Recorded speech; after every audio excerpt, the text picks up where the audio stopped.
Yeah, back with my best friend. Rian, how you doing? It's all good, Joe. Can I call you my best A friend? lot better than on Can Sunday. I call you my BFF? Any guy that will chat rugby with me is my BFF. It's all good, mate. Cool, man. Yeah, what an interesting week, eh? Um, I gotta say, since the playoffs have started, it's just been phenomenal. I think the standard of rugby's just picked up. What do you think? It's getting pretty crazy. I must be honest. As much as I'm looking forward to the final this coming weekend, I'm kind of looking forward to it being all over again as well because man, I'm tired. I think we've got rugby fan fatigue already by now. As much as I mean, I watched some of those videos going around with the supporters, and it's hilarious. Some of them crying, and some of them are just like in tatters. You can see people just can't, like, we can't do this 2 weeks in a row, 1 point in it, and it was killing us. I mean, especially this last week against England, eh? Phew, was rough. Yeah, that wasn't a fun watch. I'll be honest. Like the game against France, we always, you always I kind of felt we were in it and it could go either way, and Yeah. we were in it, but. But, yeah, I'll put it down to we're lucky to have got away with the win this past weekend. Um, 100%, like a 100%. majority of that game, we it didn't feel like we were in the contest. Boys did well to dig deep and pull it through, but Yeah.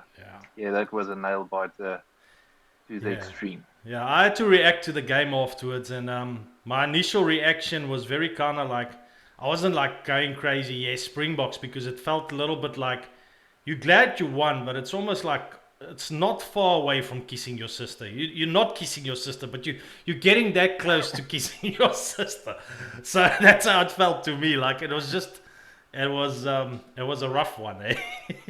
Yeah, Yeah. my favorite meme on that one was to all the non-South African or neutral viewers or English fans that hasn't been to South Africa yet.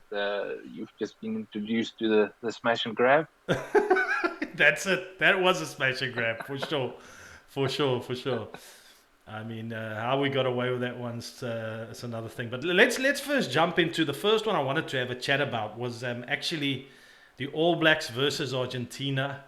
That game, just generally what you thought. I mean, we know that the All Blacks eventually, basically, beating Argentina for semi-final was a bit of a runaway. I think it's the one game in these playoffs that's really been a runaway, and it wasn't like that right from the start. But as the game progressed, and then maybe a little bit on what you felt with the ref and generally All Blacks gameplay. We'll talk more All Blacks than Argentina. They're out, so. But yeah, Yeah, I think probably what happened is Argentinians didn't look like they rocked up for that game. I think the previous weekend was a big eye for them. Getting through their quarterfinal, and it's difficult to for a team to pick up again and match that intensity. Before the game, I thought it's going to be a lot closer than it ended up being. But yeah, I mean, at the end of the day, everybody like kind of had the feeling or kind of knew that the All Blacks should pull that one through, and yeah, they made it look easy at the end of the day. Whether that is a good thing going into the final, with a big win like that, might be a little bit a big confidence boost, but maybe too you, much of a confidence boost. You never know. the irony about it is you don't win, and you're like, is that a good thing? Do you win? Is it a good thing? You know what I mean? It's the same as the Springboks. But I think generally for You the can't go for the Springboks, one pointers, right? yeah, we don't mind the Springboks going in as underdogs anyway. But when I see the comments, the All Blacks reckon that they still don't see us as the underdogs because we are the world champs, and they're saying we're still going in. And if you look at the bookies, we are actually a little bit higher, as the favourites for this game. Just when I did my Super Brew prediction, I saw that it's actually a little bit leaning towards the Springboks. So, which I find very interesting when you look at the semis and you just look at the form of the two teams. Now, we know everyone knows what the Springboks will bring in that final. But yeah, I mean, what I would just say for me, what I found really impressive from the All Blacks side was um, their ability with the wet weather to do so well and run the ball. And one thing we got to say is that they really have good handling. And if I look, there was that ball was quite wet, and I found Argentina fumbling a few more balls and having some handling errors where the All Blacks was pretty good with their handling, and I found that their defense again, was really good. So, I mean, generally the whole performance was really good. I mean, it's always difficult to say how good is it, because you look at a team like Argentina, and just that side of the pool. But we have to put it in perspective and say, yes, but England also comes from that side of the pool, and it was a good showing by the All Blacks, and I do feel that there's definitely some form back in this team. And even if you look at them, they weren't as good at the breakdowns for me this week as against Ireland. You could see it was a bit slower, but they didn't have to be ferocious at the breakdowns, because that quick ball and just running the ball through the hands was enough to beat Argentina in the end. Yeah, I mean, I definitely agree.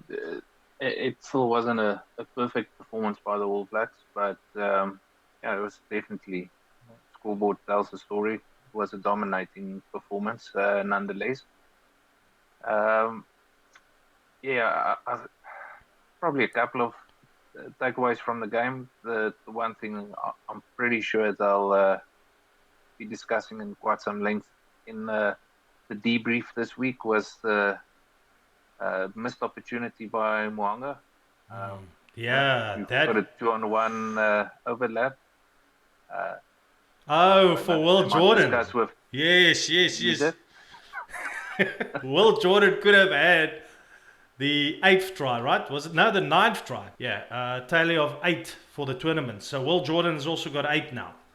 So Will Jordan is now with Julian Sevilla, Brian Abena, and Jonah Lomo has scored 8 tries in the World Cup. That was the record, held by all 3 of them. So Will Jordan is now with them with 8 tries. So if Mohanga got that pass away, that would have been the winner. That would have been the most tries in the World Cup. So do you think he can do it against the Springboks? Would probably have been easier to get away with it with that pass. Yeah. What did you think of Mohanga? What did you think of Mohanga's kicking? I mean, that was another thing that I found interesting, because everyone had been making such a noise about Manie Libbok missing kicks. Manie Libbok just needed Pollard back in the team. Since Pollard's been back, I think the competition's probably been good for him, because he's putting everything through these days, it seems like it.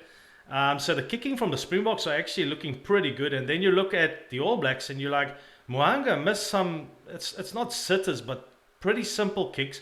And he was almost like Manie Libbok, missing kicks from quite, putting kicks through from quite wide and angles, and then the simpler kicks missing them. I think he missed something like 4 or 5. Now there's no pressure, but still, I mean, it is a bit of a concern, surely, from All Black perspective. Yeah, I can imagine. Didn't watch the game and like that intently, but maybe it comes down to just poor kicking conditions. If the field was slippery and wet, that kind of thing. Yeah, it's unlike him, but I can think imagine the last 2 games he's been cause some issues. Yeah, the last 2 games I've seen him kind of like miss a few, which I've not really seen that from him all that much, But yeah, I mean, I don't think he's going to do that in the big game. I think when the big game comes up, I think they'll both teams will probably pick up their kicking and try and be as competitive as possible, the kicking. Any other thoughts around the All Blacks? Maybe the ref? What did you think of the ref for that game?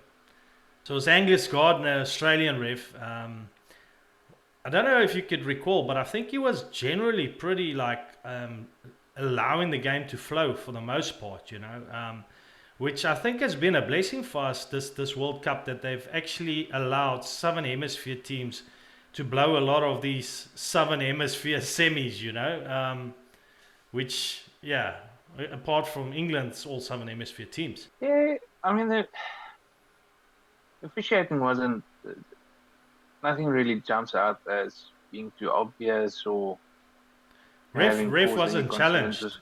was he? He wasn't really challenged all that much because I mean, the All Blacks kind of just opened it up second half. I think there was a few things, and it's like terrible how I've even forgotten some of the moments in the game. But I mean, generally, I think the ref was pretty good.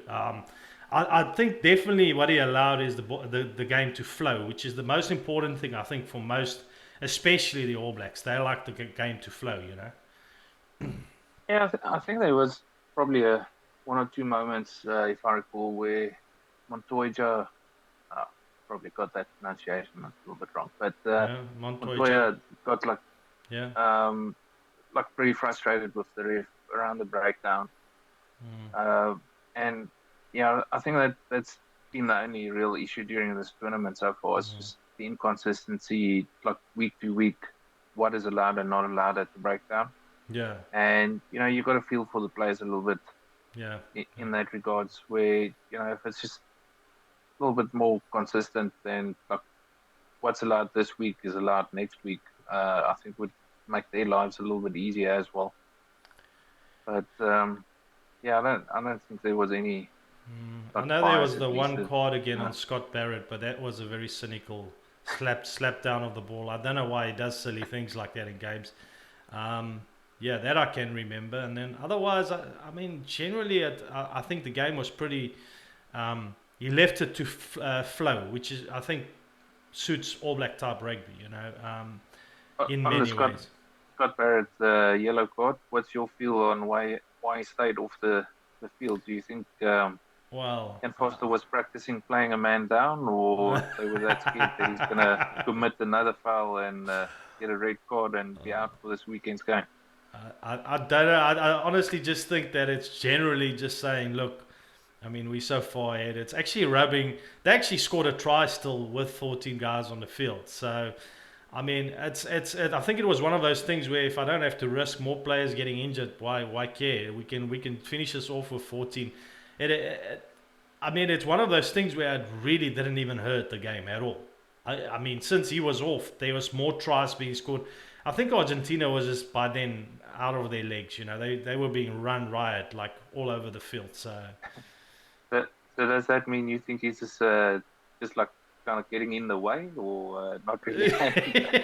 yeah, maybe it is that. Maybe he's scared he's got to get a red if he goes back on because he's not been great lately with all the cards that he's been getting. But yeah, I guess it is cool to say when you win a game with 14 players and you still score tries. So look, I mean, in my opinion, Argentina. People can say what they want. I would have probably on the day they beat Wales, but I think Wales would have probably given the All Blacks maybe a little bit of a better go. And Argentina to me generally has been a bit disappointing. It's just my opinion.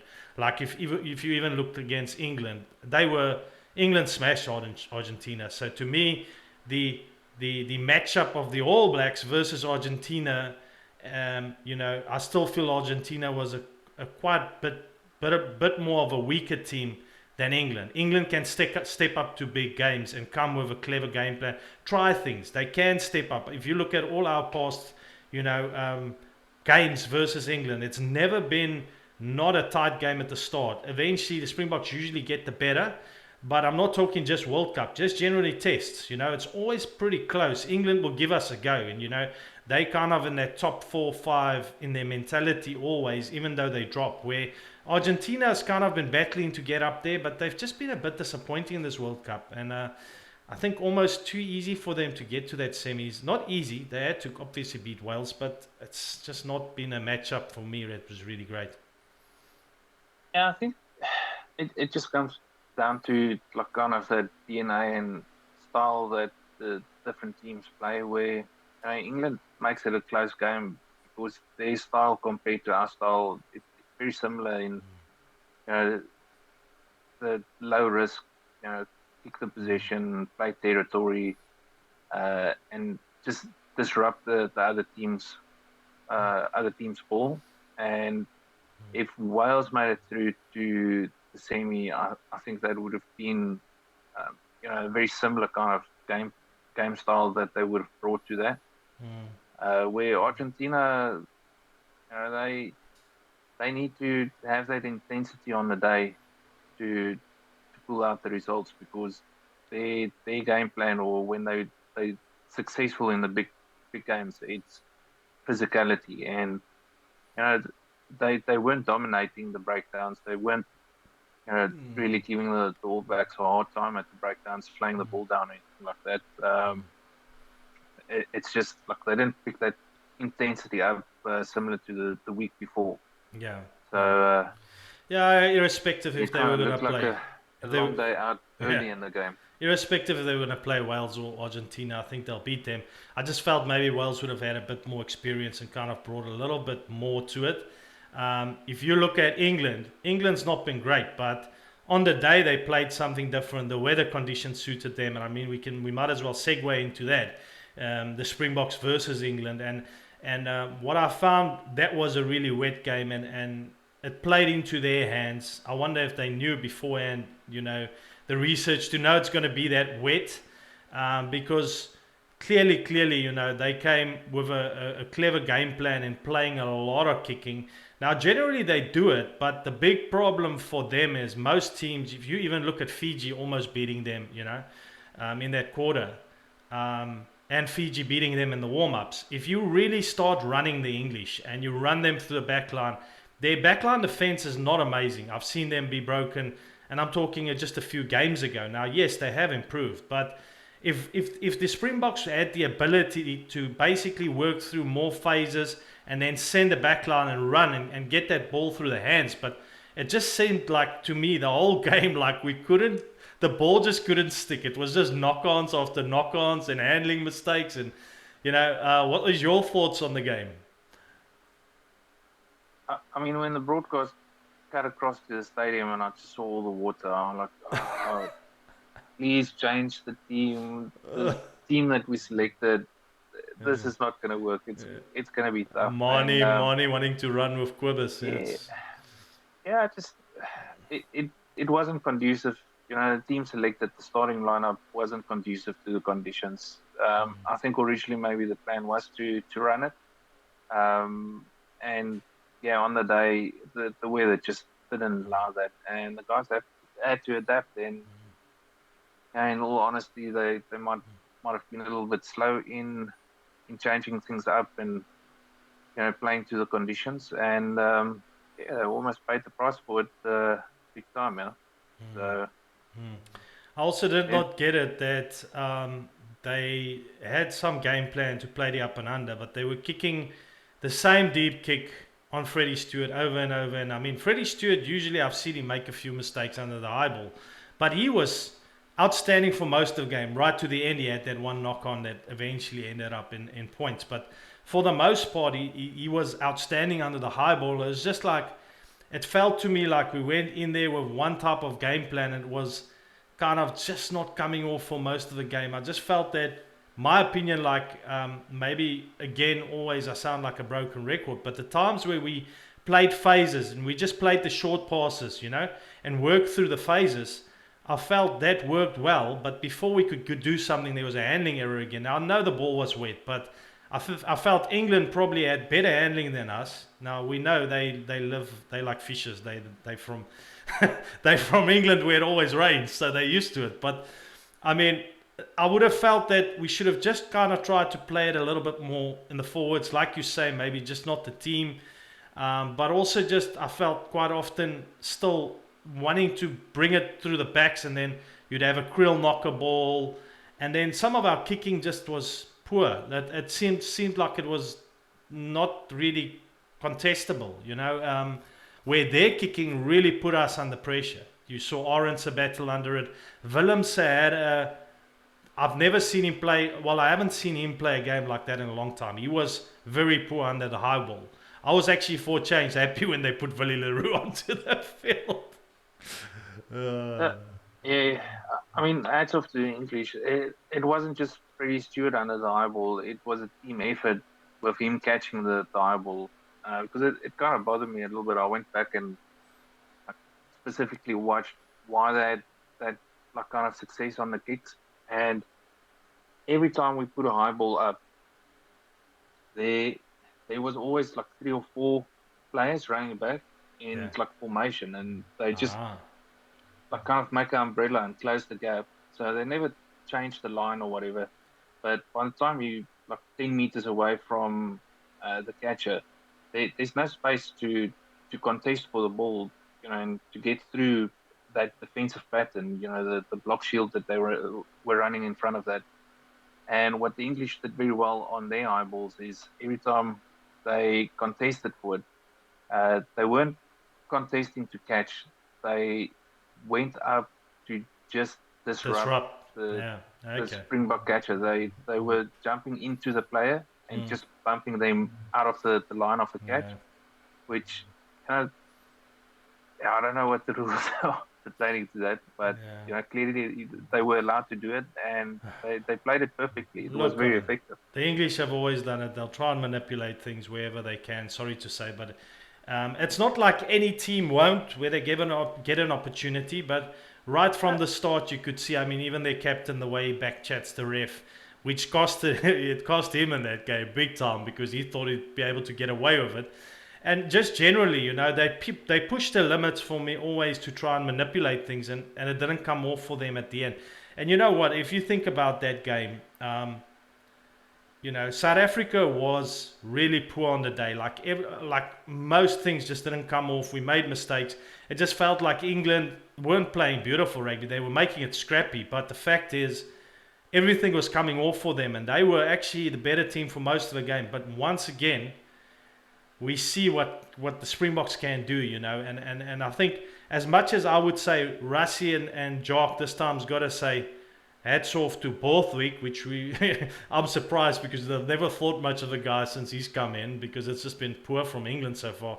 On that day, he had a better game plan than the Springboks. I think the Springboks maybe did not have a plan for wet weather, or maybe they had, but it didn't come off.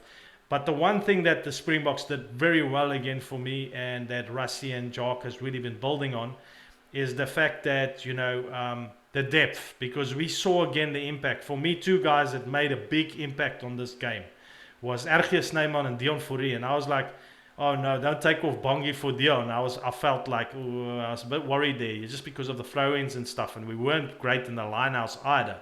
So when they brought on Fourie and just that first break that he made, and just the fresh legs, and then Ergie Snyman, that really brought like a new injection into the field, onto the field. Yeah, I mean, Dion had an excellent game, as well as Kwagga. I Yeah, mean, when the two of Makwaha, them yeah, joined the park, man, they Fetches, just they looked hungry to run it up. Try from Argia was awesome, and yeah. I mean, when Ox came on with Vincent Koch and Sinclair got subbed on for the English, Hmm. I think there was another 4 or 5 scrums, one tight head, and the rest of them all Ox, delivered how did I penalties. forget about Ox? How good was Ox? Hey, jeez, that I guy's love the playing meat. good rugby, eh?